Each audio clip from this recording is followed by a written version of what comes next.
Bon, c'est une petite exhortation. Et je bénis le Seigneur pour ces témoignages. Amen. Amen. Que le Seigneur soit souverain au milieu de nous. Et que le Seigneur lui-même, il nous aide à grandir, à avancer avec lui. Je rends grâce et je bénis le nom du Seigneur pour ce que nous entendons en termes d'action de grâce depuis le 31. Et le verset qui est monté sur mon cœur, c'est celui que j'aime bien. C'est 1 Roi chapitre 6. La Bible dit que lorsqu'on bâtissait la maison de l'Éternel, on a utilisé des pierres brutes. Il n'y avait pas de marteau, il n'y avait pas de bruit de fer, il n'y avait pas de hache. Amen. Et c'est dans le silence que le Seigneur a bâti. Mais quand Salomon a fini de bâtir, la maison était imposante. Amen. Était une maison de splendeur, de gloire et de magnificence.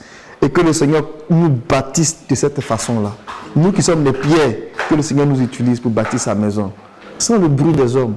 Amen. Amen. Et quand on va voir le produit, on sera convaincu. On va dire le Seigneur est passé par là. Ce matin, je voulais vraiment nous encourager. Je voulais, en quelques mots, je sais qu'il est déjà midi, mais supportez-moi. Amen. Je vais vous apporter quelques paroles. Amen. D'encouragement. Et que le Seigneur nous aide à aller dans ce sens-là. Je veux parler de l'attitude du cœur par rapport à l'héritage. Quelle attitude du cœur on doit avoir par rapport à l'héritage? Amen. Nous avons un héritage, mais nous avons aussi un cœur à avoir par rapport à cet héritage-là. Et je vais simplement nous conscientiser par rapport à ça. Amen. Comme je n'ai pas beaucoup de temps, je vais essayer de me discipliner. Amen. Je vais parler de 4 points. 4 points.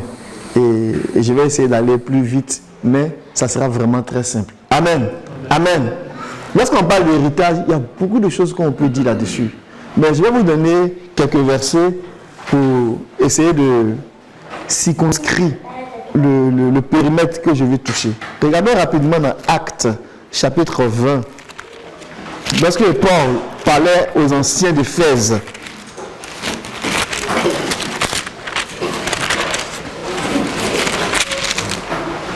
Acte 20, lorsqu'il parlait aux anciens d'Éphèse, je crois que c'est le verset 32. Amen. Il dit que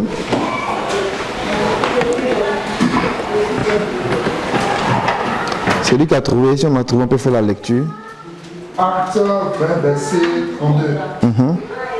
Et maintenant, je vous recommande à Dieu et à la parole de sa grâce, à celui qui peut édifier et donner l'héritage avec tous les sanctifiés. Amen. Paul ici, il parle aux anciens d'Éphèse et il leur donne des conseils. Et il dit que je vous confie à la parole de sa grâce. Amen. Je vous confie à la parole de sa grâce et à celui qui a la puissance de construire et d'assurer un héritage parmi ceux qui sont consacrés. Amen. Il y a un héritage que nous devons avoir, que nous devons posséder. Amen. Et Paul, il a parlé aux anciens d'Éphèse, il dit, je vous ai dit tout le conseil de Dieu. Je suis plus de votre sang. Et ce que je veux que vous sachiez là, c'est que c'est la parole qui peut faire son travail. Amen. Et que celui qui vous a appelé, il sera capable de vous aider à arriver. Amen. Pour que vous puissiez posséder l'héritage. Donc, il y a un héritage à conquérir. Il y a un héritage à posséder. Mais il y a une façon, il y a un cœur qu'on doit avoir par rapport à cet héritage-là. Amen. Et lorsqu'on va dans Apocalypse 21, verset 7, il dit...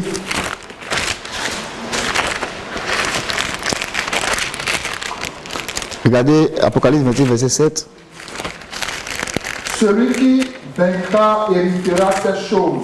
Je serai son Dieu et il sera mon fils. Celui qui vaincra héritera ces choses. Il y a un héritage, mais il y a une guerre à remporter. Amen. Il y a un héritage, mais il y a quelque chose à conquérir. Et quand on le dit ainsi dans le Nouveau Testament, des fois c'est un peu abstrait, c'est un peu flou. On dit, mais c'est quoi l'héritage? Qu'est-ce qu'on gagne comme héritage? Qu'est-ce qu'on ne gagne pas? C'est quoi? On est sauvé, c'est fini, on a le pardon, on est purifié, on est sanctifié, on va au ciel. Mais on nous parle de quoi? Que le Seigneur nous aide. L'esprit des prophètes, qui est l'esprit de la prophétie. L'esprit de la prophétie, là, c'est en fait des pions que Dieu met sur la route pour qu'on puisse reconnaître le chemin. Donc, quand on parle de l'esprit de la prophétie, là, c'est quand je fais comme ça, là. Comment je peux voir les pions que Dieu a mis? Quand je me retourne en arrière, comment je peux voir le poteau que Dieu a placé pour reconnaître la main de Dieu? Et c'est ce travail-là, c'est ça que les prophètes ont fait. Donc, quand le Seigneur est arrivé, puis il leur parlait, il se tournait de temps en temps pour leur dire, regardez le chemin parcouru par les prophètes. Regardez ce qu'on dit la loi. Regardez ce qu'on dit les prophètes. Il parlait de cette heure-là. Mais de quelle manière? Amen. Et la vie d'Israël, Israël dans la chair, le peuple de Dieu, Dieu les a utilisés pour préparer ce qu'il allait faire au temps de l'Église. Vous comprenez?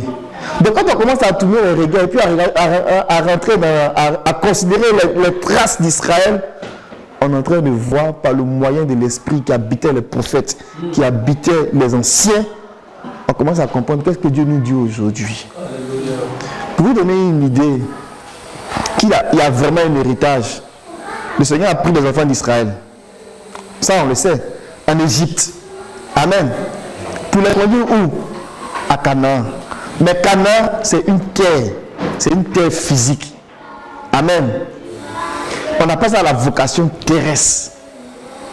Mais de la même façon, le Seigneur est venu nous prendre en Égypte, qui est le monde, et il nous conduit à Canaan. Mais Canaan céleste. Et c'est ça qu'on appelle la vocation céleste. Amen. Mais de la même façon que Canaan terrestre était un héritage pour Israël, le Canaan céleste est pour nous un héritage. Vous comprenez? Et quand vous lisez l'Ancien Testament, le Seigneur il parle vraiment d'héritage. Il dit le pays que je vais te donner là, c'est un pays d'héritage, c'est ton héritage. Donc Israël devait conquérir le pays de Canaan pour entrer dans son héritage. Abraham a dit au Seigneur, comment je rentrerai en possession de mon héritage? C'était un héritage pour eux.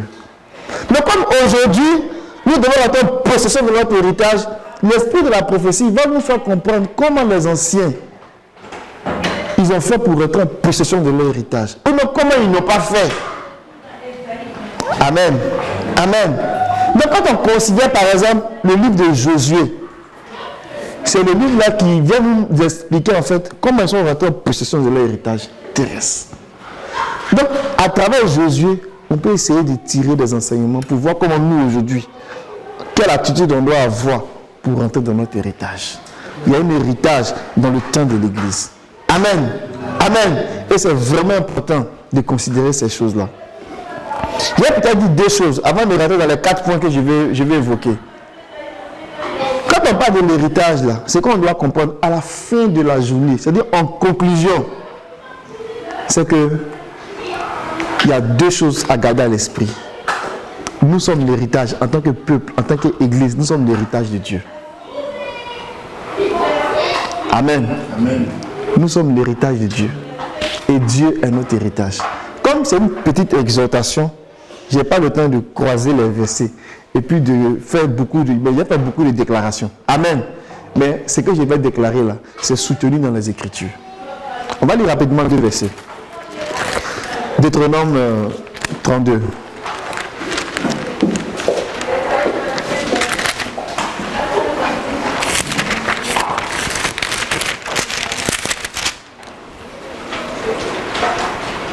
Verset 9.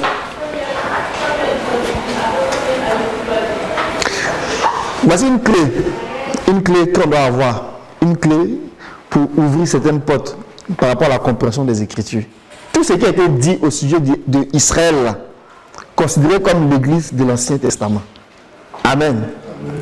Et ce sont des choses qui ont été dites pour préparer l'Église du Nouveau Testament. Amen. Ça, je sais que maintenant, où on est rendu là, ça, on comprend ça. Mais considérons ça, ça va nous aider à bien comprendre, à ouvrir des portes de la connaissance. Amen. Ça va nous donner de la réflexion et puis de comprendre vraiment qu'est-ce que Dieu veut. Dans ce verset-là, on dit, pas la portion de l'Éternel, c'est son peuple. Jacob est la part de son héritage. Amen. Dieu est jaloux de nous. Nous sommes l'héritage du Seigneur. Nous sommes vraiment l'héritage du Seigneur. Et Dieu est vraiment jaloux de nous. De nous. Il nous protège.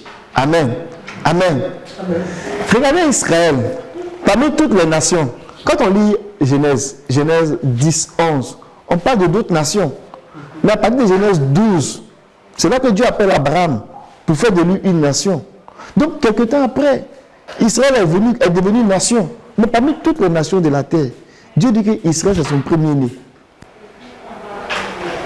Amen. Amen. Parce qu'il y a une règle qui dit que les prémices, là, c'est la part du chef.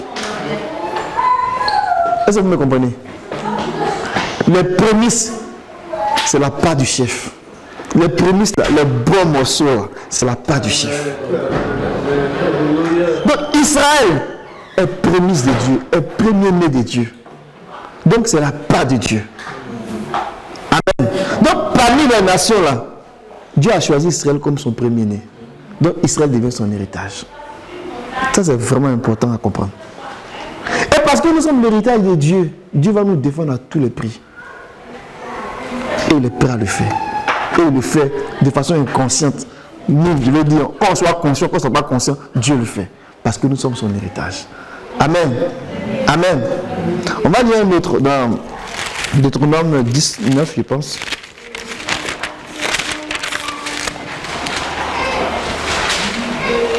Deutéronome 19.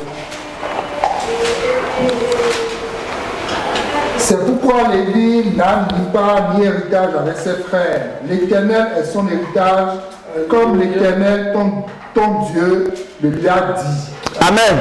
Donc, il y a deux sens. Un premier sens, nous, Église, nous, enfants, nous, peuple, nous, hommes, nous sommes l'héritage de Dieu. Mais dans l'autre sens, le Seigneur est notre héritage. Amen. Amen. Ici, ça parle de Lévi. Mais l'esprit de la prophétie nous fait comprendre que les Lévis, là, Dieu les a choisis pour lui. Amen. Quand bien même ils font partie d'Israël et qu'ils sont aussi l'héritage de Dieu, dans le sens inverse, Dieu est l'héritage de Lévi. Mais au sens large, quand on va venir dans l'église, parce que l'église en fait, les Lévis peuvent être un type de l'église. Pourquoi? Parce que les Lévis, c'était eux qui travaillent dans le sanctuaire de Dieu. Et l'église, aujourd'hui là, rentre dans cette catégorie-là. Ça veut dire que l'église est la possession de Dieu. Et nous sommes la possession de Dieu. Amen. Dieu est notre possession et nous sommes la possession de Dieu. Et ça, là, comment on le comprend encore? D'une autre façon. Et dans des Cantiques 6, verset 3, si je le mets en relation dans une perspective d'alliance, de mariage, ça paraît encore de façon plus claire. Cantique des Cantiques. 6, verset 3. Je suis à mon bien-aimé et mon bien-aimé est à moi. Amen. Il fait paître son troupeau parmi les lits. Amen. Donc, nous sommes à Dieu et Dieu à nous. C'est une grande règle, c'est un grand principe. On appartient à Dieu, Dieu nous appartient. Un homme appartient à sa femme. Et un homme appartient à sa femme et sa femme lui appartient. C'est la même affaire. Nous appartenons à Dieu et Dieu nous appartient. C'est facile quand on dit nous appartenons à Dieu, c'est facile. Mais quand on dit Dieu nous appartient, ça devient un peu difficile à comprendre. Amen. Mais c'est vrai. Et pourtant c'est vrai. Dieu nous appartient. Amen. Le Seigneur est notre héritage. De la même façon que il est l'héritage de Lévi, il est l'héritage de l'Église. Donc vous comprenez que quand on parle d'héritage, là, c'est une affaire qui est concrète, qui est sérieuse. C'est quelque chose qui est vrai. Amen. Mais Dieu, quand il parle, souvent il parle avec un langage, avec des images, pour qu'on puisse comprendre. Parce que quand on parle en parabole, ça nous permet de saisir des réalités difficiles à expliquer. Et la vie d'Israël, à travers Josué, quand ils allaient pour conquérir leur héritage, est comme pour nous une parabole, est comme pour nous une image. Et on peut s'en servir pour comprendre quelle disposition de cœur on doit avoir par rapport à notre héritage. Amen. Donc, à la fin de la journée, l'héritage qu'on va avoir, que l'Église va avoir là, c'est Dieu lui-même. Et c'est comme ça qu'on est en train de dire, c'est de dire simplement qu'on va hériter de la nature de Dieu. On sera à la ressemblance et à l'image de Dieu. On sera vraiment comme le Seigneur. Amen. Et puis le Seigneur sera pleinement en nous. Amen. Amen. Nous serons au Seigneur, le Seigneur sera à nous. Une femme a son mari et son mari a elle. Amen.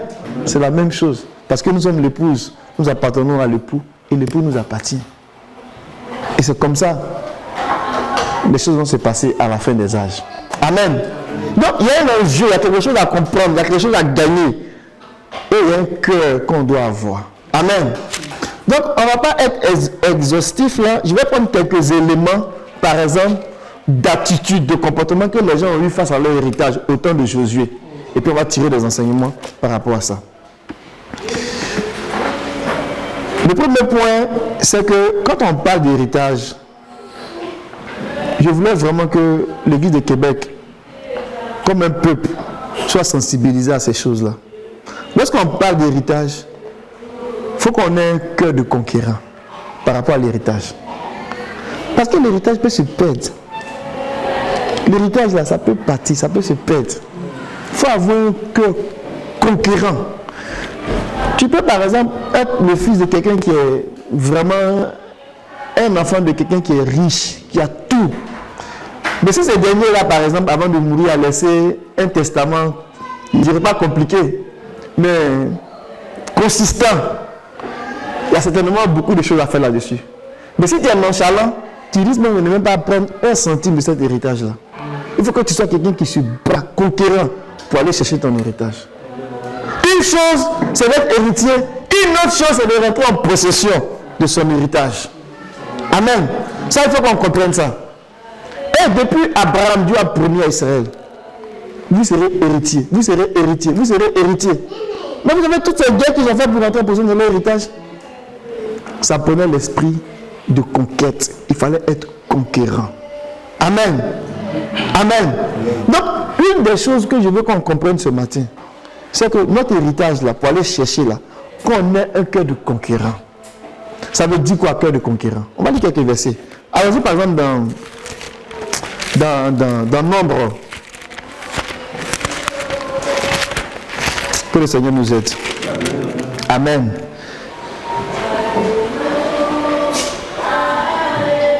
Nombre 14, verset 24. Ce sont des histoires qu'on connaît, mais je vais prendre juste des petits bouts pour attirer notre attention.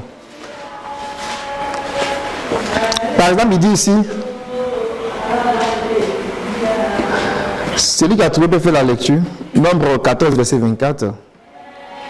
Et parce que mon serviteur Caleb a été animé d'un autre esprit et qu'il a pleinement suivi ma voie, je le ferai entrer dans le pays où il est allé et ses descendants le posséderont. Amen. Il était animé de quoi? D'un autre esprit. L'attitude du cœur que je veux qu'on ait ce matin-là, il faut qu'on soit animé d'un autre esprit. Mais ce n'est pas pour dire que c'est un autre esprit mauvais, mais d'un autre esprit impur. Non. C'est que ceux qui sont allés explorer le pays, là, parmi eux, là, quasiment, ils étaient 12. Il y avait 10 qui ont dit non, non, non, non, non, Moïse veut nous tuer. Il y a des géants, il y a des hommes terribles. Mais Caleb, il était animé d'un autre esprit. Il était déterminé. Et vous allez même lire par la suite dans Josué. Il a même rappelé quand on a commencé à partager les terres. Il a dit, quand j'étais plus jeune, je suis venu explorer ce pays-là. Aujourd'hui, je vous parle, je crois, il y a 85 ans. Et je suis même encore vigoureux que quand j'avais 40 ans. Et je suis prêt encore à aller me battre pour chercher mon territoire. Alléluia. Parce qu'il était animé de notre esprit. Si on n'est pas animé de notre esprit comme Caleb, les choses de Dieu ne vont pas nous intéresser. On va penser que non, c'est là, on vient, on prie, on s'en va. Et puis, il n'y a pas quelqu'un qui va se lever pour dire non, il faut que je cherche mon Dieu de tout mon cœur. Et puis, chacun dit, oh, ça c'est là la faute. Nous, dimanche, demain, il travaille. Puis, chacun fait ses affaires. Non. Il faut qu'on soit animé d'un autre esprit. Amen. Amen. D'un autre esprit où on dit que ce pays-là, ce qui nous est favorable, on va le posséder. Parce qu'il nous a tout donné. Maintenant, si on n'est pas animé d'un autre esprit, on va faire comme les 10 autres. Ils vont dire, Seigneur, tu nous as tout donné, mais c'est trop dur. Moi, je ne peux pas jeûner. Mon estomac, là, ce n'est pas fait pour jeûner. Ou bien moi, je ne peux pas prier. Ou bien moi, je ne peux pas faire telle affaire. Ou bien moi, je ne peux pas faire telle affaire. Il faut qu'on soit animé d'un autre esprit. Amen. Caleb était animé d'un autre esprit. Il voulait vraiment ce pays-là.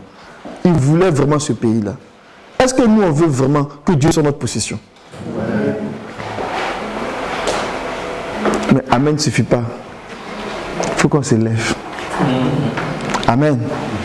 Que notre Amen en parole là, soit accompagné de notre Amen en acte.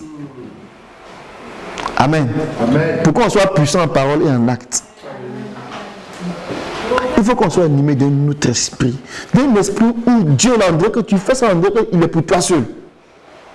On dirait que c'est à toi seul même qui parle. Il faut qu'on soit animé d'un autre esprit. Caleb était animé d'un autre esprit. Pourquoi? Parce que notre héritage dans le Nouveau Testament, là, le Seigneur en a parlé. Il dit, depuis Jean-Baptiste, Matthieu 12.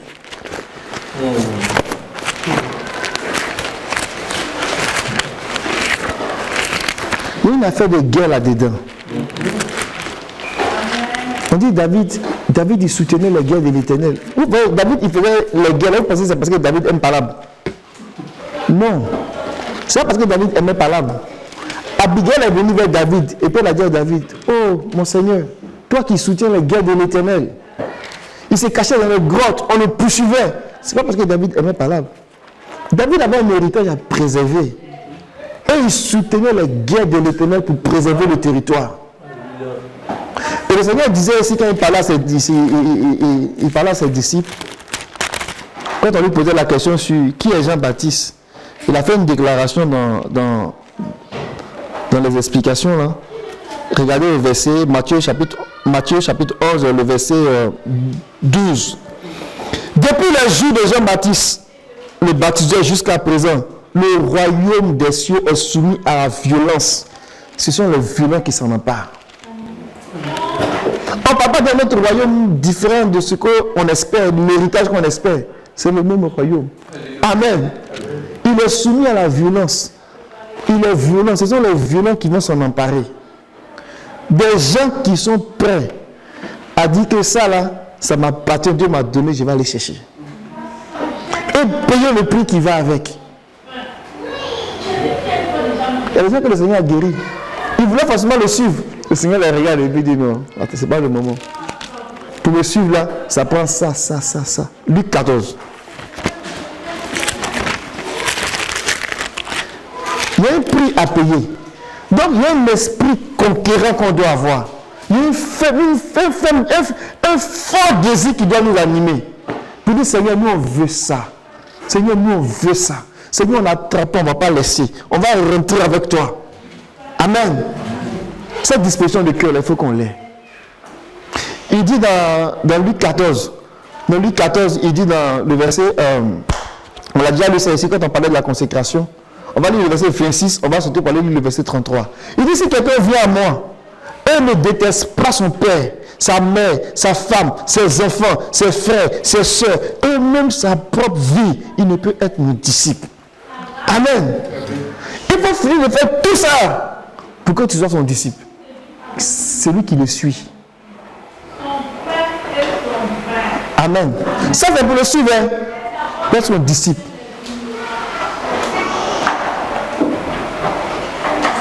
Il répond ça dans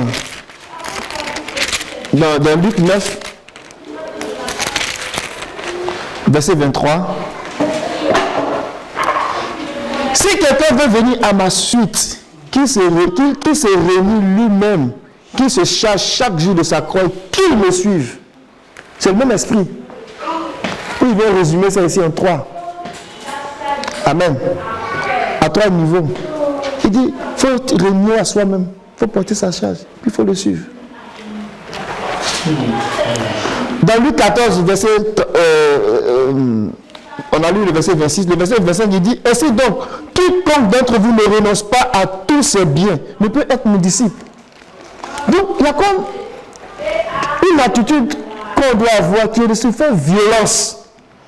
Des choses qu'on aimait là, on doit être capable de dire ça là, parce que le maître ne veut plus, je ne fais plus. Moi, je veux suivre le maître. Amen. Cet esprit conquérant là, il faut qu'on l'ait. C'est vraiment important. C'est comme un carburant qu'on met dans la voiture. C'est comme une huile qu'on met pour éclairer la lampe. Pour nous motiver à aller chercher ce que Dieu nous a donné. Et les gens qui n'ont pas eu cette attitude de cœur là, ils n'ont pas pu rentrer. Au contraire, ils ont murmuré.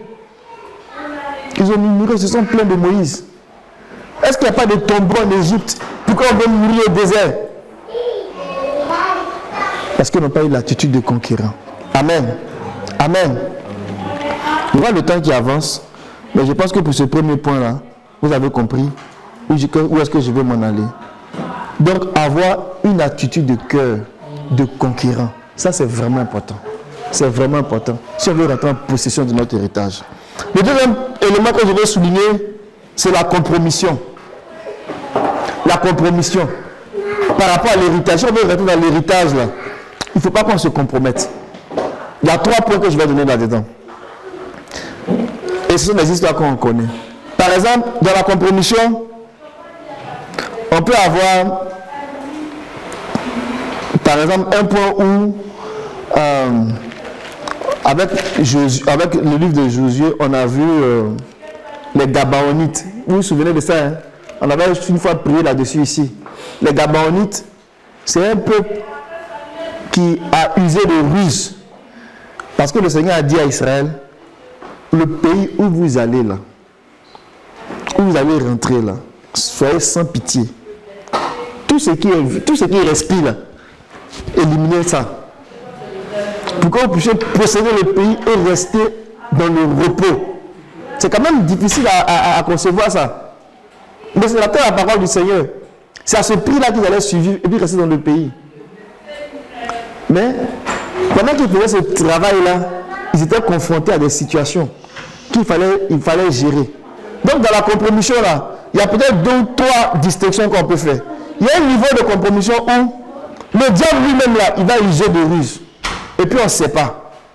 Il va envoyer des gens pour nous dire, Dieu nous a dit, Dieu veut nous chasser. Il a dit que Dieu veut que vous nous chassiez pour habiter ici. Mais ils vont venir dire, ils savent ça, ils connaissent cette règle-là. Parce que ce peuple-là, s'il doit s'installer, il faut qu'il s'installe eux seuls. Parce qu'ils ne doivent pas mélanger la race sainte. Ils ne doivent pas mélanger la sémence. Et ils savent ça. Et ils ont vu comment Israël a détruit certains peuples. Donc quand Israël a commencé à venir s'installer, les Gabonites ont appris ça. Ils ont fait semblant. Ils ont dit, bon, on va se déguiser comme si on est quitté loin. Et puis on va dire, ah, on souffre, nos habits sont déchirés, on n'a plus à manger. Et parce qu'Israël n'a pas eu le discernement, ils ont dit, ah, vraiment, ils souffrent. Et puis ils se sont alliés à eux. Et quelques jours après, ils se sont rendus compte que ce n'est pas vrai. Que les gens ont usé de ruse pour que Israël les laisse. Mais en même temps, Israël avait prononcé le serment. Ils ne peuvent plus se dédier. Et ils étaient obligés de rester avec eux. Mais le Seigneur a dit, ce peuple-là, s'il reste au milieu de vous, là, ils seront une gangrène. Amen. On va le lire. Je pense que c'est dans...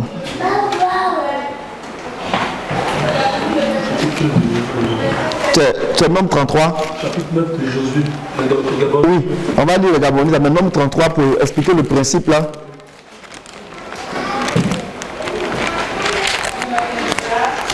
Pour comprendre pourquoi. Nombre 33, on va lire celui qui a trouvé pour faire la lecture, 55 à 56.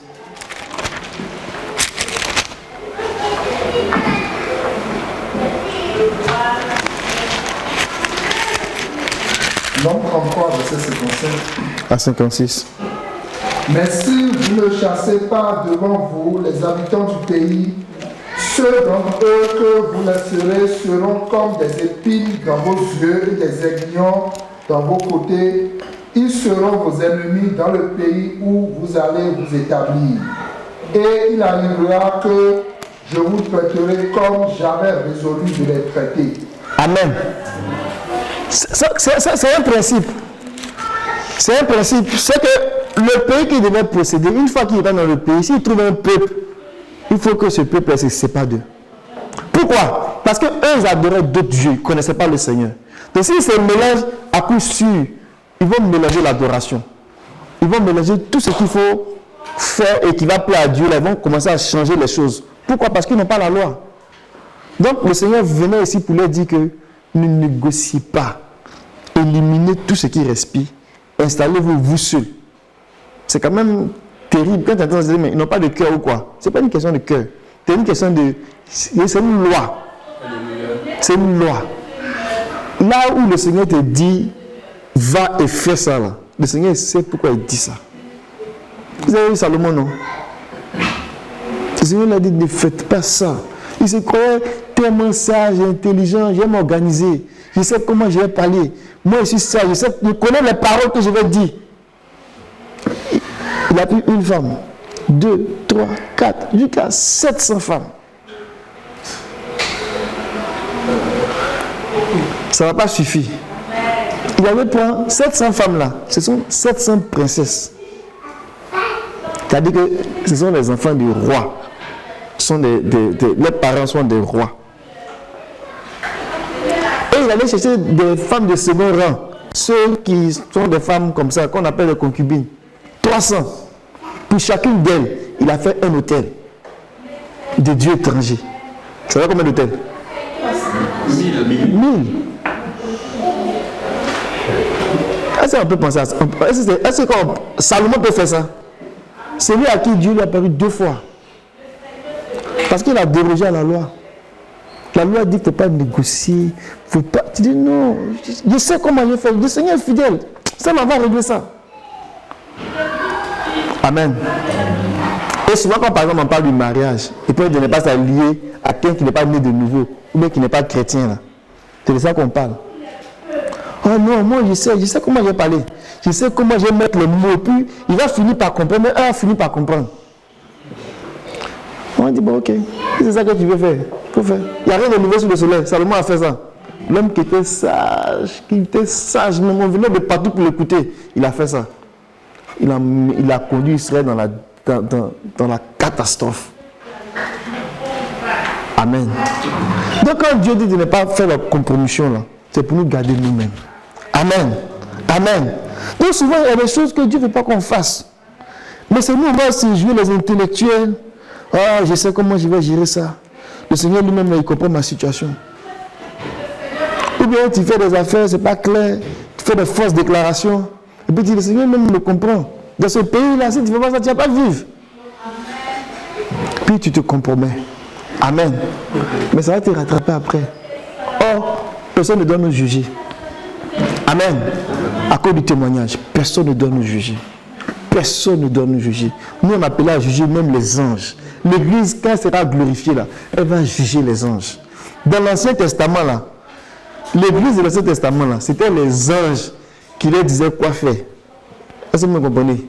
C'était les anges qui apparaissaient aux gens. Moïse, même dans le buisson, c'est un ange qui lui est apparu. Pour dire, bon, fais ça, fais ça, fais ça, fais ça, fais ça, fais ça. L'église de l'Ancien Testament, ils étaient conduits par les anges. Dans le Nouveau Testament, là, c'est les anges que nous, on envoie. Et c'est nous, l'église, qui va arriver à la perfection, qui va juger les anges. Donc, les enjeux sont trop élevés. Les standards sont trop élevés. Amen. Dieu veut des gens qui sont propres. Amen. Et travaillons à cela. Donc, on connaît l'histoire des Gabaonites. On ne va pas le lire. Parce qu'on n'a pas beaucoup de temps. Mais cette façon de se compromettre là, ce que je veux qu'on retienne, c'est que l'ennemi peut utiliser la ruse pour venir vers nous. Donc, il faut qu'on soit vigilant. Vous comprenez? Quand on doit faire des alliances, quand on doit faire quelque chose avec quelqu'un, même quelqu'un va venir te dire, le frère, il aime les affaires. Si je m'allie avec lui, là, on va aller loin. Il ne faut pas t'allier avec n'importe qui. Parce que nous, on a appelé à hériter d'un autre royaume qui n'est pas de ce monde. Donc, avant de t'associer à quelqu'un, même si la personne même parle bien, la personne est expérimentée, la personne connaît les affaires, rentre dans l'esprit pour dire, Seigneur, est-ce que j'ai en face de moi un Gabonite? Parce que le diable, il va rôder pour venir nous amener à la compromission. Amen. Donc, il y a cette compromission-là qui est le premier niveau de compromission où est-ce qu'on est pris au piège. Donc, ça demande qu'on soit vigilant. Amen. Mais il y a la compromission où on sait. Par exemple, dans Josué, dans Josué,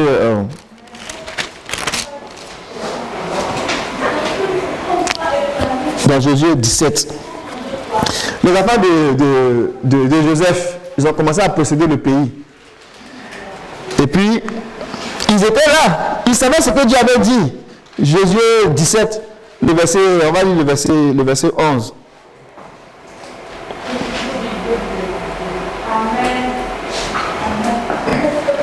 Manassé possédait dans Isaacar et dans Aser, Beth-Shean et les villes de son ressort, Shibleam et les villes de son ressort, les habitants de Dor et les habitants de son ressort, les habitants d'Andor et les villes de son ressort, les habitants de Tanak et les villes de son ressort, et les habitants de Megiddo et les villes de son ressort, 3 contrées. Je continue. Oui, tu continues s'il te plaît. Verset 12. Les fils de Manassé ne purent pas prendre possession de ces villes, et les Cananéens voulurent rester dans ce pays. Amen. Regardez ma version, je lis le petit bout là. On dit le verset 12. Les fils de Manassé ne purent pas prendre possession de ces villes. Les Cananéens persistaient à habiter dans ce pays. Donc, tu peux être en train de faire quelque chose, tu peux avoir des relations avec quelqu'un, mais tu peux être dans une situation. Tu veux te défaire, mais les Cananéens ne veulent pas te laisser. Et ça, c'était connu de tous. Les Cananéens persistaient, ils disent non, on veut rester avec vous, on veut rester avec vous. Et les enfants d'Israël n'ont pas eu le courage, de Manassé n'ont pas eu le courage de les chasser. Ils sont restés avec eux. Or, le Seigneur dit que s'ils restent avec vous, ils seront une épine dans vos yeux. C'est une loi. Amen. Amen. Que le Seigneur nous aide. Donc, la compromission là, on peut venir, les gens peuvent venir par rue. Ça, c'est un niveau de compromission. Mais il faut qu'on soit vigilant pour ne pas se faire avoir. Ou bien, nous-mêmes, on peut être consentants. On sait que Dieu ne veut pas, mais on va dire non. Il faut les voir, il faut les comprendre. Si on les chasse, ils vont aller où? Ça, ce n'est pas ton problème. Ce n'est pas ton problème, c'est le problème du Seigneur. Quand le Seigneur a dit, c'est pas toi de Agar. Ah, mon propre enfant, l'enfant que j'ai eu de mon propre sein. Il dit, c'est pas toi de Agar. Donne à Agar, il faut lui donner une goutte d'eau avec du pain. Moi, je vais m'occuper d'elle dans le désert. Il fallait avoir confiance en Dieu pour faire ça. Et c'est comme ça qu'on doit faire. Devant des situations où on sait que les choses se séparent, ça nous fait mal, ça va nous poser des problèmes. Ayons confiance en Dieu. Et donnons du pain. Amen. Et une goutte d'eau à Agar. C'est pas qu'on n'a pas de cœur, mais c'est une loi. Ça va nous garder nous-mêmes. Puis ça va nous garder avec Dieu. Amen. Amen. Ça, c'est un niveau de compromission qu'on doit éviter.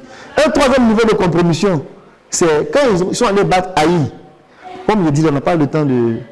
Vous me comprenez? Je n'ai pas trop étiré, mais je vais vraiment vous partager l'attitude de cœur là. C'est ça que je veux qu'on retienne. Et vous allez aller chercher vous-même. Haï, c'était un petit peuple. Ils ont même dit, on a fait des grandes guerres avec des grands rois. Haï là, oh Josué, donne quelques éléments, ils vont finir avec ça. C'est ce qu'ils ont fait, ils ont oublié qu'il y avait quelqu'un là-dedans, qui lui s'est caché. Quand on a vu les choses par interdit, là, il a caché des affaires. Quand on dit on voit par interdit, là, ça veut dire qu'il ne faut pas toucher à ça. C'est malédiction. Enlève ça là. Mais il y a des gens, Akan, il a caché quelque chose, à l'insu de tout le monde. Et à cause de lui, Israël est devenu comme faible. Et Israël n'a pas pu vaincre ses ennemis. Or, le Seigneur a dit à Josué, personne ne tiendra devant toi. Mais pourquoi on n'a pas pu battre Haï? Parce qu'il y a quelqu'un qui avait fait quelque chose dans le secret qu'on ne savait pas. Nous, on veut rentrer dans notre héritage. Et il y a une façon de faire des compromissions. On peut être dans l'assemblée, et puis à cause de nous seuls, il y a des choses dans lesquelles l'église ne peut pas rentrer, à cause d'une seule personne. Parce que lui va se dire, comme on ne le voit pas là, il se cache et puis il fait ses affaires. Que Dieu nous aide. Parce que quand tu fais ça, non seulement tu empêches l'église d'avancer, Mais tu mets une sorte de, je ne dirais pas embargo, mais tu fais que tu bloques certaines situations. Et puis quand tu es au milieu de nous, tu es sur ta bouche. Tu viens de manger, tu dis qu'il a mangé, tu n'es pas mort. Et puis tu vis dans le péché. Tu es conscient de ce que tu fais. Et on parle, mais c'est comme si ça ne t'intéresse pas, ce n'est pas toi. Que le Seigneur nous aide. Le Seigneur a montré plusieurs fois ici des affaires. Et puis le Seigneur a dit d'arrêter de vivre dans le péché. Et on allait vers les gens, on leur a dit ça. Non, ce n'est pas moi. C'est pas moi, c'est autre chose, autre personne. Que Dieu nous aide. Parce que si on fait comme Akan, et puis on fait des choses, et puis on cache des affaires, les hommes ne te voient pas peut-être, mais le Seigneur te voit. Mais quand le Seigneur te voit, c'est pas compliqué. Le Seigneur va montrer par des rêves, par des songes, par des visions, par des paroles. Il n'y a pas quelqu'un qui va faire quelque chose ici, dans l'église du Dieu vivant, et puis on ne va pas savoir. Il n'y a pas quelqu'un. C'est pas possible. Pourquoi? Parce que l'esprit, la Bible dit que l'esprit parcourt toute la terre. L'esprit a 7 yeux, l'esprit parcourt toute la terre. Quand même tu dors, l'esprit il parcourt les maisons, il parcourt les familles, les cœurs, les vies, les visions, les ambitions. L'esprit parcourt tout ça.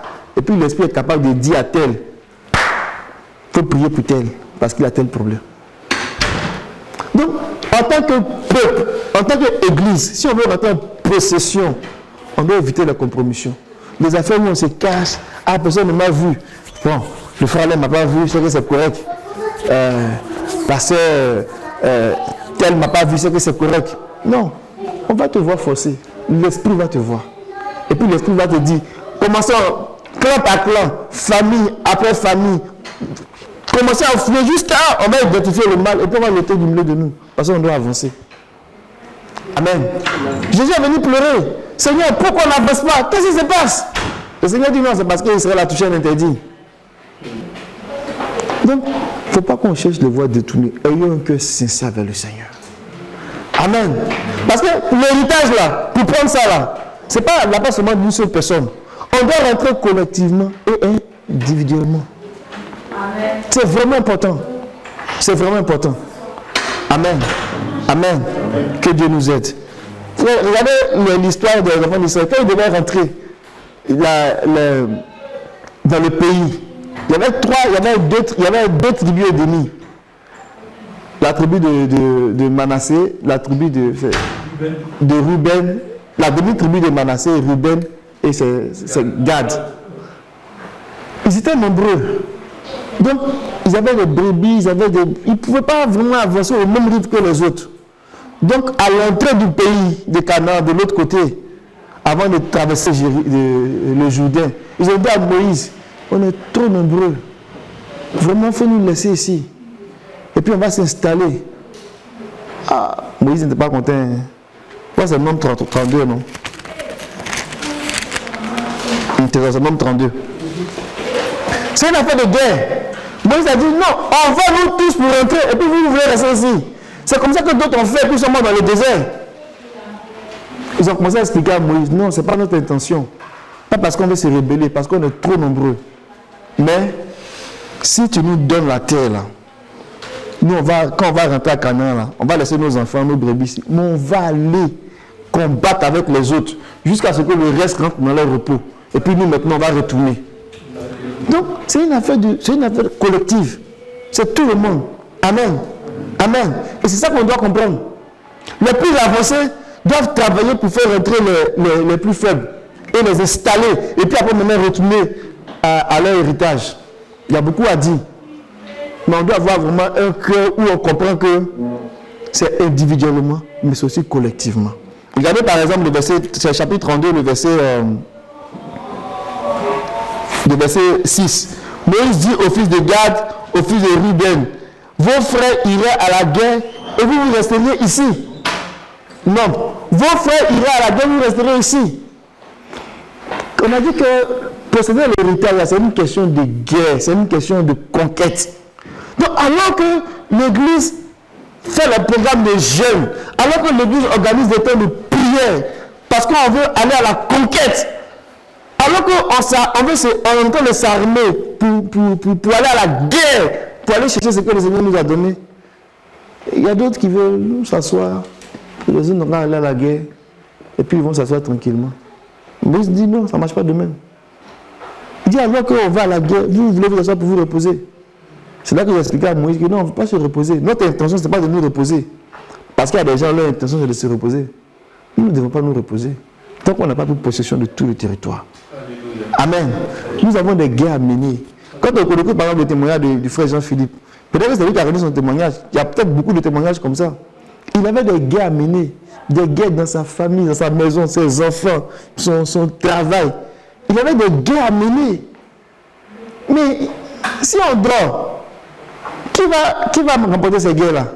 Donc on doit s'assurer que ici nous tous, dans tous les domaines là, on doit s'armer et faire rentrer chacun de nous au repos.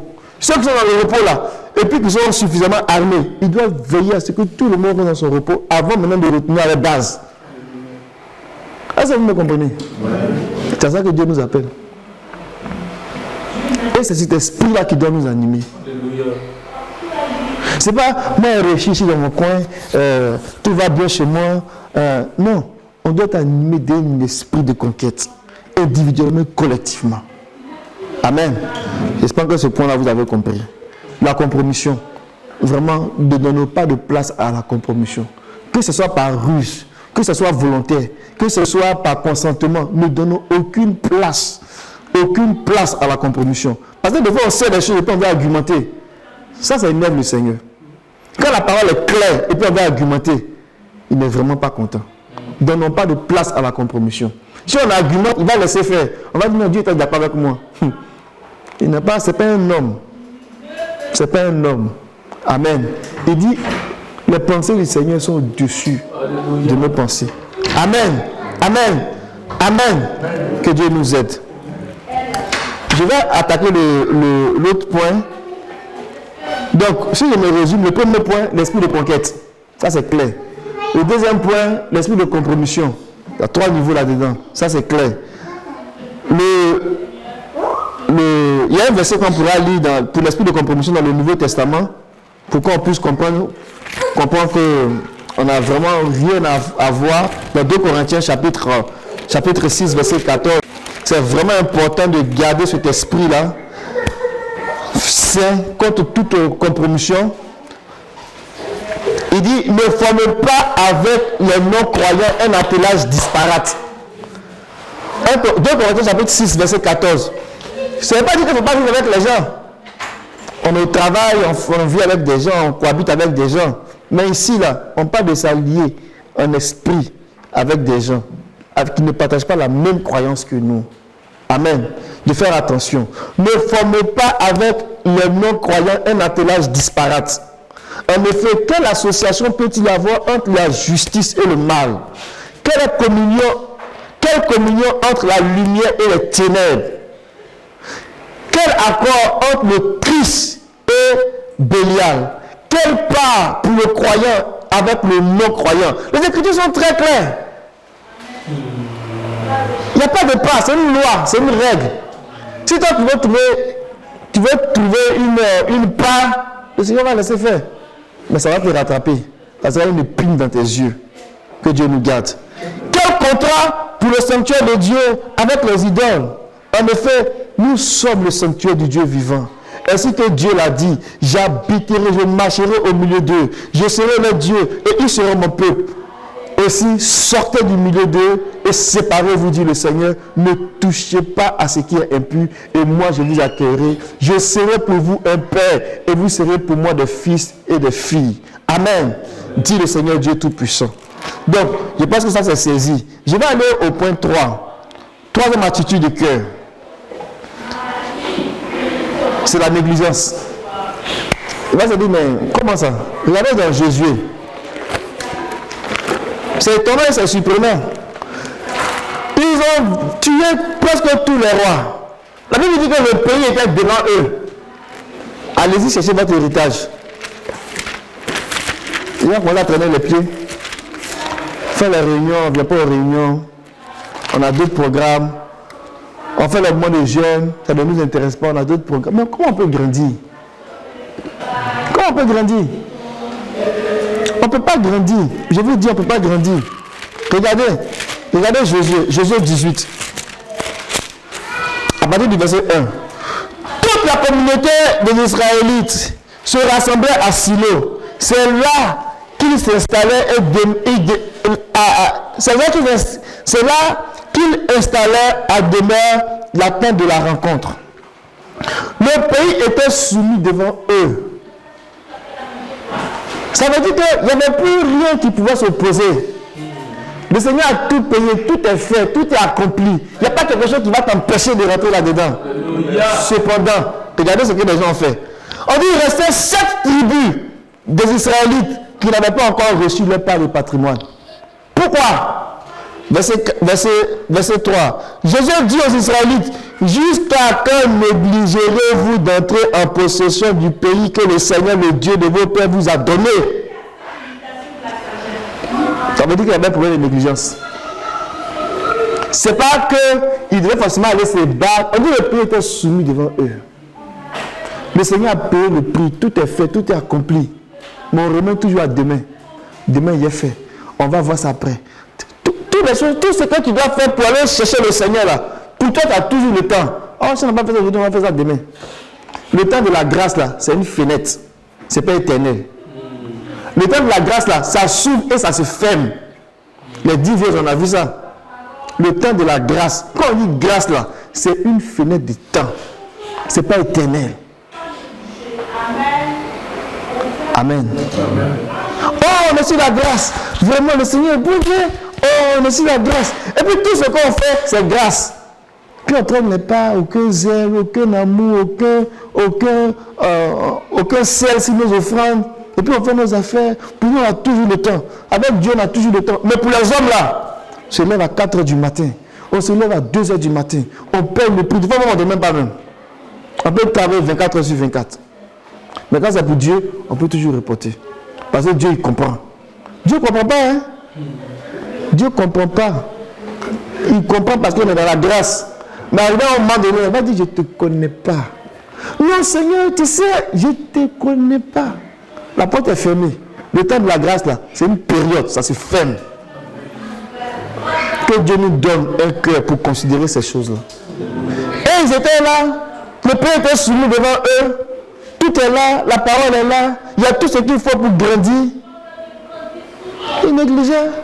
Jésus dit, mais quand vous voulez vers la fin, jusqu'à quand vous allez rentrer dans votre héritage? C'est parce que là, ça dépendait de Dieu. Que le Seigneur nous aide à ne pas négliger. Avoir du zèle pour les choses de Dieu. Alléluia. Avoir du zèle pour les choses de Dieu. Les Judas là, on dit qui va aller le premier? Ils ont levé la main. Nous, on va le conquérir. Mais vous pensez que c'est passé, c'est comme ça? Non. Ils voulaient aller le premier. Et parce qu'ils étaient courageux, on a dit, bon, vous serez chef sur vos frères. Parce qu'ils ont compris. Ils ont compris. Amen. Est-ce que le Seigneur peut trouver des Judas au milieu de nous? Que le Seigneur soit béni. Amen. Je vais terminer sur le dernier point. Le dernier point, non pas le moindre. Ce dernier point-là, on va le voir dans Josué 17. En fait, l'héritage qu'on a là, c'est un héritage qui est large, qui peut être, il faut l'élargir. Je n'ai pas le temps de rentrer dans les détails, mais je vais vous donner juste le rationnel. Vous allez comprendre pourquoi je dis ça. Regardez par exemple dans Josué 17, à partir du verset 14. On va lire du verset 14 jusqu'au verset 18. Celui qui a trouvé peut faire la lecture, s'il vous plaît. Les fils de Joseph parlaient à Josué et dirent: pourquoi nous as-tu donné en héritage un seul lot, une seule part, tandis que nous formons un peuple nombreux et que l'Éternel nous a bénis jusqu'à présent? Josué leur dit: si vous êtes un peuple nombreux, montez à la forêt et vous la battrez pour vous y faire de la place dans le pays des Phérésiens et d'Ephraïm, puisque la montagne d'Ephraïm est trop étroite pour vous. Verset 16. Les fils de Joseph disent, la montagne ne nous suffira pas, et il y a des chars de fer chez tous les Cananéens qui habitent la vallée, chez ceux qui sont à Beth-Shim et dans les villes de son ressort, et chez ceux qui sont dans la vallée de Gisbel. Verset 17, Josué dit à la maison de Joseph, à Ephraïm et à Manassé, vous êtes un peuple nombreux et votre force est grande, vous n'aurez pas un simple lot. Mais vous aurez la montagne, car c'est une forêt que vous abattrez et dont les issues seront à vous. Et vous chasserez les Cananéens malgré leurs chars de fer et malgré leur force. Amen. Ce passage-là, il est révélateur. C'est un grand passage. Amen. Dans le sens que le Seigneur a caché des richesses ici, là. Ici, on parle de Manassé, on parle d'Ephraïm. On parle des enfants de Joseph. Amen. Et ils sont venus dire à Josué, on dit lorsque les Israélites furent assez forts, ils soumit les Cananéens à la corvée, mais il ne put les déposséder. Ça, c'est dans l'esprit de ce qu'on avait vu un peu plus loin. Il dit, les fils de Joseph, c'est-à-dire Ephraïm et Manassé, il demande à Josué, pourquoi m'as-tu donné comme patrimoine un seul lot, alors qu'on est nombreux? Amen. En fait, ils étaient en train de prophétiser. Amen. Parce que les enfants de Joseph, ils sont considérés comme premiers-nés. Amen. Suivez-moi très bien. Il va rentrer quelque part. Suivez-moi très bien. Les enfants de Manassé, les enfants de Joseph, Manassé et Ephraïm, ce sont les deux enfants que Joseph a eu en Égypte. Et Jacob n'était pas là pour les voir naître. Donc quand Jacob est arrivé, il a dit, donne-moi ces deux enfants-là. Au même titre que tes frères. Jacob est en train de prophétiser qu'à partir de cet instant-là, il donnait le droit de naissance à Joseph. Amen. Amen. Il n'a pas dit ça comme ça, mais c'était dans l'esprit des prophètes là. Il était en train de dire, mon fils Joseph, que je reconnais en toi le droit de naissance. Ce n'est pas Ruben, mais c'est toi. Donc il a réclamé les deux enfants de Joseph. Amen. On va le lire dans 1 Chronique. J'insiste là-dessus parce que ça va me permettre d'établir quelque chose pour bien préciser l'attitude de cœur qu'on doit avoir en matière d'élargissement de notre héritage. 1 Chronique, chapitre 5.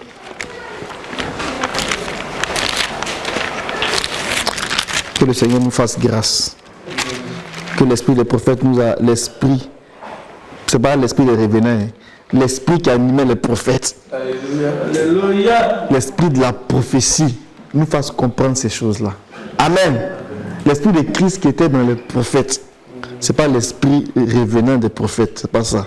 C'est l'esprit qui animait les prophètes, mais l'esprit de Christ qui témoignait, qui parlait de qu'est-ce que Dieu voulait en cet instant précis-là. Cet esprit qui les animait là, que le Seigneur nous fasse de comprendre et puis de rentrer là-dedans. Amen. 1 Chronique 5, le verset, à partir du verset 1, écoutez bien. Fils de Ruben, premier-né d'Israël, donc de Jacob. Il était le premier-né, mais parce qu'il avait profané le lit de son père, son droit de naissance fut donné au fils au pluriel, au fils de Joseph, fils d'Israël, ainsi il ne fut pas enregistré selon son droit, de naissance. Verset 2. Judas fut en effet puissant parmi ses frères, et de lui est issu un chef, mais le droit de naissance appartient à ses glorieux. Amen. Jacob a donné le droit de naissance à Joseph lorsqu'il réclamait les deux fils de Joseph. Et ce sont ces gens-là qui viennent dire à Josué, pourquoi tu nous as donné un seul lot? Mais l'esprit de prophétie nous fait comprendre que, en fait, la raison qu'ils évoquaient pour dire on est nombreux, c'est une raison, mais une raison plus profonde que ça. Parce qu'ils étaient premiers-nés, ils avaient droit à un double lot. Donc il dit à Joseph, Josué, pourquoi tu nous as donné un seul lot? On est nombreux. Josué, je ne sais pas s'il a commencé à rire, mais j'imagine. Josué aussi a l'esprit de prophète. Il les regarde. Et puis regardez la réponse. Josué leur dit, si tu as un peuple nombreux, monte dans la forêt où tu défricheras un endroit au pays des Pérésites, des Réphraïtes, puisque la région montagneuse d'Éphraïm est trop aiguë pour toi. Première déclaration de Josué. Si tu estimes que tu es nombreux là, il faut aller chercher ta part. Ils n'ont pas bien compris. Hein. On va lire la suite, vous allez voir. La suite de Josué lui dit, la montagne ne nous suffira pas. De plus, il y a des chars de fer. Ah, ils sont en train de bien parler maintenant. De plus, il y a des chars de fer chez tous les Cananéens qui habitent la vallée. Ceux qui sont à Beth-Shan et dans la localité qui en dépendent. Et ceux qui sont dans la vallée. En fait, première chose, les fils de Joseph qui ont le droit d'aînesse ont droit à 2 lots. Parce que dans Deutéronome 21, la Bible dit que le premier-né, il doit avoir une double part. Amen. C'est une loi, c'est une règle. Donc, eux, ils viennent et ils demandent une double part. Mais en se basant sur le fait qu'ils sont nombreux. Mais l'esprit des prophètes nous dit qu'ils avaient raison de demander, pas parce qu'ils sont seulement nombreux, mais parce que ce sont les enfants de Joseph. Ils ont droit à ça. Mais la réponse de Josué, c'est, si vous estimez que vous êtes nombreux, allez-y défricher la forêt pour prendre ça. Mais en tant que maman, ils devaient avoir leur double part et puis on n'en discute pas. Pourquoi ils doivent encore faire des efforts pour aller chercher ça? Cette double part-là. C'est ça que je veux qu'on saisisse. Et ils répondent à Josué pour dire que on peut aller, mais vraiment, les Cananéens qui sont là-bas, là, ils ont des chars. Ils ont des chars en fer. Ça veut dire que si on va à la guerre contre eux, là, ils auront un avantage sur nous. Donc c'est comme s'ils avaient aussi peur d'aller combattre ces ennemis qui ont des chars en fer. Ça ressemble à l'épisode où ils ont dit, on a des géants. Vous vous souvenez? Eux, ils ne voulaient pas rentrer dans leur héritage. Verset 17. Là, ce que Jésus va dire. Jésus dit à la maison de Joseph, Ephraïm et Manassé. Il dit, tu as un peuple nombreux. Ta force est grande. Amen. Le premier-né là, il est puissant, il a la force, il a la domination, il a la prééminence. Donc, Jésus est en train de répondre. Tu n'es pas seulement nombreux, mais ta force est grande. Il faut que tu comprennes ça parce que tu es un premier-né. Tu peux aller combattre ces gens-là. Nous devons avoir cette attitude de cœur là. L'église est premier-né. Amen. Et dans les lots que Dieu a donnés là, on peut diviser notre héritage en 2 héritages. Rétablir tout ce que Adam a perdu, c'est notre premier héritage. Quand le Seigneur vient à nous là, il va rétablir tout ce que Adam a perdu. Ça c'est notre premier héritage. Notre second héritage là, c'est pour aller pour devenir comme lui. Amen. La divinité, l'immortalité. Amen. Et c'est la même chose ici. Ils avaient 2 héritages. On leur a donné le premier héritage. Mais notre héritage, il devait aller combattre les chars de fer.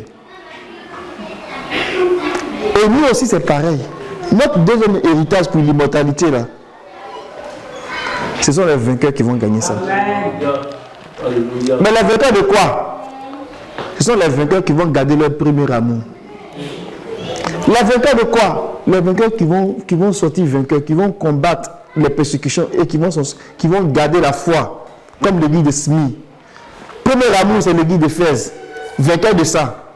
Donc il y a du travail. Smyrne, il fallait vaincre la persécution. Pérgame, il fallait vaincre les doctrines de Balaam et les doctrines de Nicolaïtes. Thyatire, il fallait vaincre Jézabel. Amen. Sardes, il fallait s'assurer que ses vêtements sont toujours blancs. Amen. Et que l'huile d'onction ne manque pas sur nos têtes. Philadelphie, il fallait garder la parole de la persévérance. La Odyssée, il fallait être vraiment avec le Seigneur. Il fallait être délivré de l'insouciance tranquille. Où je sais tout, je comprends tout, je vois tout. Je ne suis pas aveugle. Il fallait être délivré de ça, vaincre de cette situation-là. Amen. Donc si le Seigneur dit dans les 16 églises d'Asie, vous devez vaincre là, pour pouvoir posséder votre héritage en tant que premier-né, c'est parce qu'il y a un travail à faire. Il y a des efforts à faire. Et dans Romains chapitre 2, il dit, à ceux qui par la persévérance a bien fait, cherchent l'honneur, la gloire et l'immortalité, à ceux-là il réserve la vie éternelle. Mais tu nous as déjà sauvé. Mais pourquoi on doit le faire ça encore? Comprenons une chose. Dans l'héritage des premiers-nés, il y a 2 héritages. Le premier lot qui nous est donné, Et le second lot qui doit nous amener à aller défricher sur la montagne, aller combattre les chars de fer et puis rentrer en possession de notre héritage. Vous me comprenez? Et c'est illustré par la vie de vainqueur que l'Église doit mener pour rentrer en possession de toutes ces choses-là. Donc je voulais, avec ces quelques éléments-là, nous encourager en fait. Avoir un cœur par rapport à notre héritage. Première chose, l'esprit de conquête. L'esprit de conquête. Amen. Deuxième chose, compromission. On ne va pas négocier avec la compromission. Avoir un esprit pur à l'égard de la compromission. Qu'elle soit déguisée, qu'elle soit ouverte, qu'elle soit consentante, on doit avoir un esprit pur et s'en tenir à ce que Dieu a dit. Amen. Troisième chose, on ne doit pas avoir un cœur négligent. Armons-nous de courage. Amen. Fortifions-nous pour les choses de Dieu. Engageons-nous. Quand il y a des choses qui concernent l'Église, je vous dis qu'on doit rentrer, nous tous, on doit rentrer en possession individuellement, collectivement de notre héritage. Si ton frère est en train de traîner les pas, il faut le réveiller. Mon ami, on va pour vaincre. Pourquoi tu dors? Amen. Appelle ton frère. Va voir ton frère. Discute avec ton frère. Assure-toi qu'il a les armes à la main, qu'il est en train de combattre le bon combat. Amen. Ce n'est pas la police, hein? Ce n'est pas la police. Soyons très clairs là-dessus. C'est parce qu'on doit hériter d'un même héritage. Et on fait ça pour le Seigneur. Amen. Quatrième chose et dernière chose, c'est que le fils aîné là, le premier-né là, il a une double part. La première part là, elle est donnée, elle est acquise comme tout le monde. Mais la seconde part là, il faut aller chercher. Amen. Amen. Tout ce que Adam a perdu, Dieu a rétabli ça. C'est notre première part. L'immortalité. Il faut aller chercher ça. Parce que Dieu a réservé ça aux vainqueurs. Ceux qui, par la persévérance, a bien fait, cherchent l'honneur, la gloire et l'immortalité. On va lire ça. Et puis, je vais conclure sur un dernier verset. Amen. Romains 2, 7.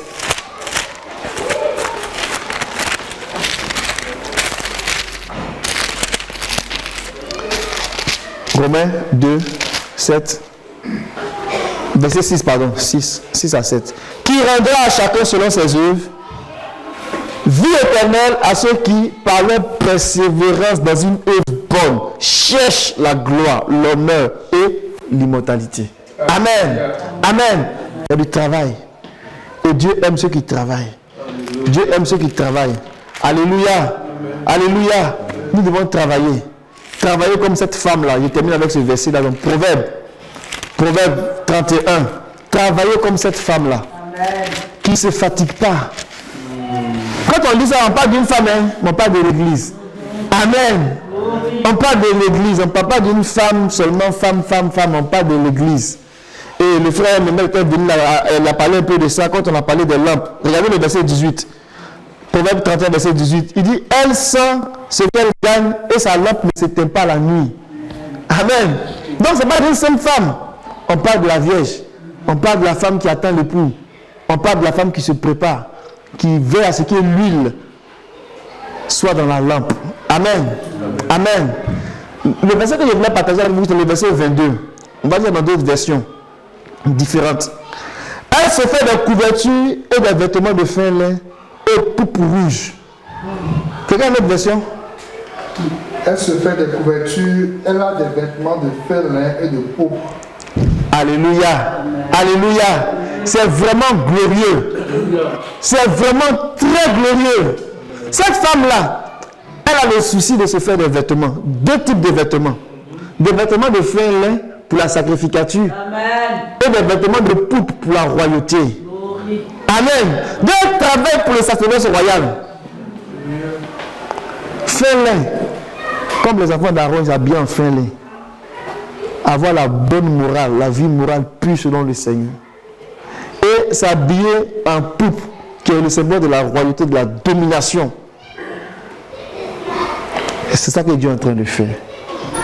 Est-ce que nous sommes cette femme-là qui a le souci de faire des vêtements, deux types de vêtements, des fins lin et des pourpres? Amen. Parce que nous travaillons pour le sacerdoce royal. Le sacerdoce royal. Ça veut dire qu'on va servir Dieu en tant que prêtre. mais en tant que roi. Et c'est à ça que Dieu nous a appelés. Soyons cette femme-là, alléluia, qui met de l'huile dans sa lampe, mais aussi qui fait quoi? Qui fait des vêtements, 2 types de vêtements. 2 types de vêtements. 2 types de vêtements. 2 types de vêtements. Fin lin et de pourpre. Amen. Pour servir dans le sacerdoce royal. Que le Seigneur nous fortifie. Que le Seigneur nous bénisse. Que le Seigneur nous aide. J'espère que ces paroles vont nous encourager à vraiment nous attacher au Seigneur et à considérer notre héritage. À considérer que nous devons aller posséder l'héritage parce que ce sont les violents qui vont s'en emparer. Amen. Que le Seigneur soit béni. Je veux écouter.